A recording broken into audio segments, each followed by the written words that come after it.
پاکستان کے پاس ایک مضبوط اور مہنگی فوج رکھنے کی بنیادی وجہ یہی ہے کہ ہندوستان ہمارا ازلی دشمن ہے.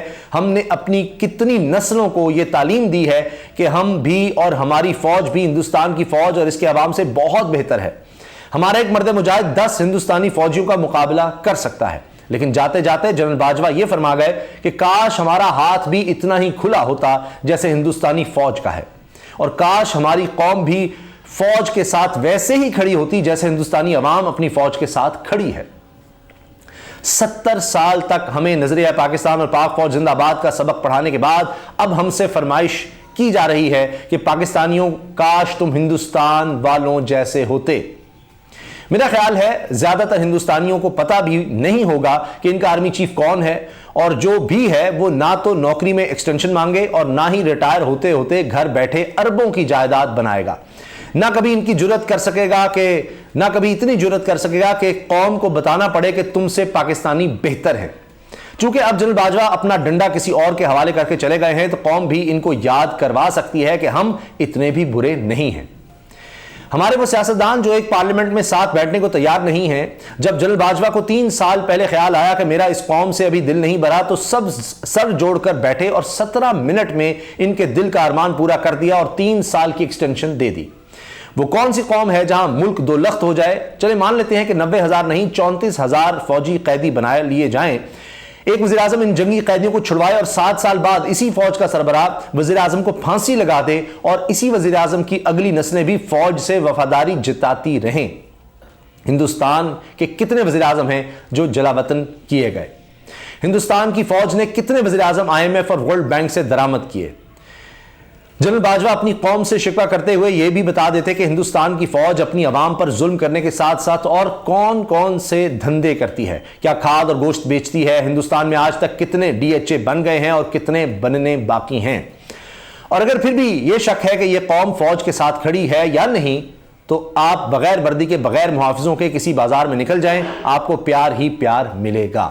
یہ جناب محمد حنیف صاحب کا کالم ہے اور اس میں وہ ظاہر ہے گلہ کر رہے ہیں کہ کس طرح سے یہ بات کہی جنرل باجوہ نے کہ جی ہندوستان کی قوم جو ہے وہ فوج کو کچھ نہیں کہتی اور ہم پر تنقید کی جاتی ہے. اس پر انہوں نے یہ بات کہی اور سارے گلے شکوے سامنے رکھ دیے.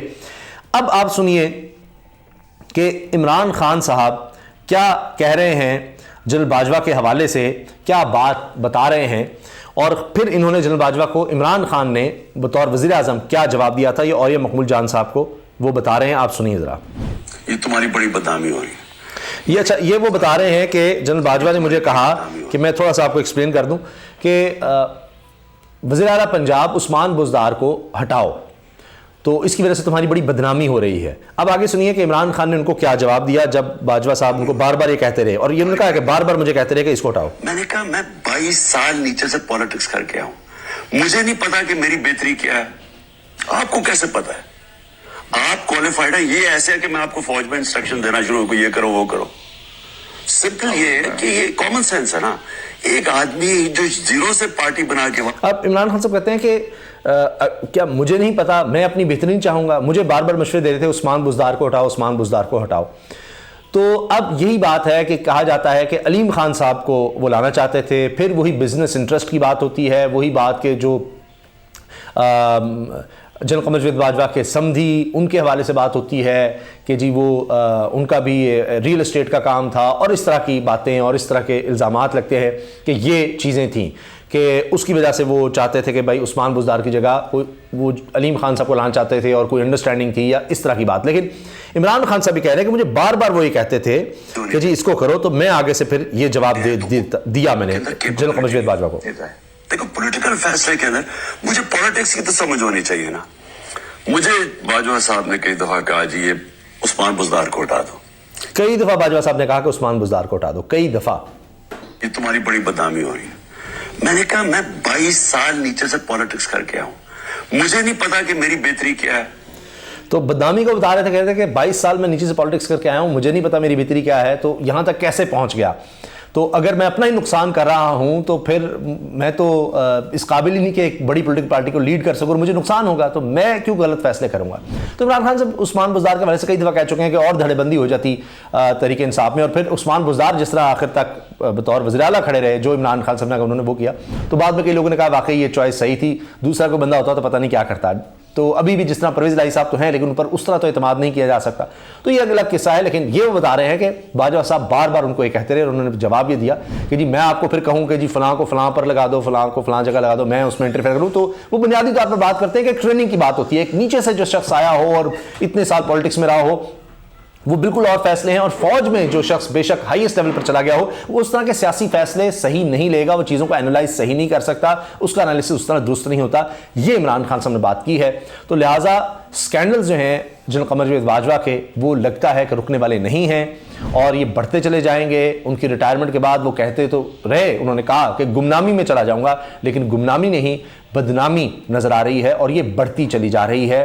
اور اعظم سواتی صاحب کو اگر ریلیف ملتا ہے تو اس کا مطلب یہ ہے کہ اب جنرل قمر جاوید باجوہ ماضی کا قصہ ہو گئے ہیں، اور اگر یہ کوئی سمجھ رہا ہے کہ ان کے کوئی بھی اگر غلط کام جو بھی کچھ بھی انہوں نے کیا، اور اگر کسی سے انہوں نے ذاتی رنجش اور یہ سب کچھ کیا، تو اگر سمجھتے ہیں کہ جی ادارے ان کے ساتھ اس وجہ سے آپ کھڑے ہوں گے، تو ایسا ہوتا نظر نہیں آ رہا۔ اور اب آپ دیکھیے ان کے بارے میں کیا کیا انکشافات ہو رہے ہیں۔ عمران خان بھی بتا رہے ہیں، محمد حنیف صاحب کا کالم کس طرح کی تنقید کر رہا ہے کہ اب اس قوم کو بھی انہوں نے ہندوستان سے جوڑنے کی جس طرح سے کوشش کی، تو اس پر بھی بڑی تنقید ہو رہی ہے۔ ابھی تو نہ جانے اور کتنے اسکینڈلز ہیں، کیونکہ بہت سی باتیں، بہت سے سوالات سامنے آ رہے ہیں۔ مثال کے طور پر یہ بات فیکٹ فوکس میں جس طرح آئی تھی، اربوں روپے کی جائیدادوں کا معاملہ آیا تھا، اب دوبارہ احمد دنانی یہ پوچھ رہے ہیں، سوالات بھیج رہے ہیں کہ جی امریکہ میں بطور army chief general retired Qamar Javed Bajwa نے جو دورہ کیا، وہاں پر کس کس سے ملے، کیا ہوا وہاں پر، اس طرح کے سوالات اٹھائے جا رہے ہیں، کیا باتیں وہاں پر ہوئیں، یہ پورا سوال نامہ وہ بھیج رہے ہیں۔ پھر کیا کیا تحفے حاصل کیے، کیا کچھ ملا مختلف دوروں میں، کیا وہ توشہ خانہ میں ہیں یا خود حاصل کیے، کیا کیا گیا، یہ سوالات پوچھے جا رہے ہیں۔ باہر کی جائیدادوں کے بارے میں پوچھا جا رہا ہے، کاروبار کے بارے میں پوچھا جا رہا ہے، بہت سی چیزیں سوشل میڈیا پر گردش کر رہی ہیں، حتیٰ کہ ارشد شریف صاحب کی شہادت کے حوالے سے بہت سے سوال اٹھائے جا رہے ہیں کہ ان کو دبئی سے کیوں جانا پڑا، اور اس سے پہلے جو بطور army chief general retired Qamar Javed Bajwa نے دورہ کیا، کیا اس کی کوئی چیز یا وہ جو دورہ ہے وہ پہلے ہونا، اس کا کوئی تعلق بنتا ہے ارشد شریف کے ساتھ۔ یہ سب باتیں اس وقت ہو رہی ہیں، تو پتہ نہیں ابھی کیا کیا سکینڈل، کتنے اور سکینڈل سامنے آئیں گے۔ تو یہ قصہ ہمیں رکتا نظر نہیں آ رہا بلکہ بڑھتا نظر آ رہا ہے۔ تو یہ سب کچھ جو جنرل ریٹائرڈ قمر جاوید باجوہ نے پچھلے 8 مہینے میں کیا ہے، اور جس طرح سے یہ جو سارا رجیم چینج کا معاملہ ہوا، اور جو موجودہ حکومت جو کچھ کر رہی ہے یا آنے والے دنوں میں جتنا وقت اس پر رہ کے کرے گی، اس سب کا بھی ان کے ساتھ تعلق جڑتا رہے گا، اور بدنامی ان کو ملتی رہے گی۔ اللہ حافظ۔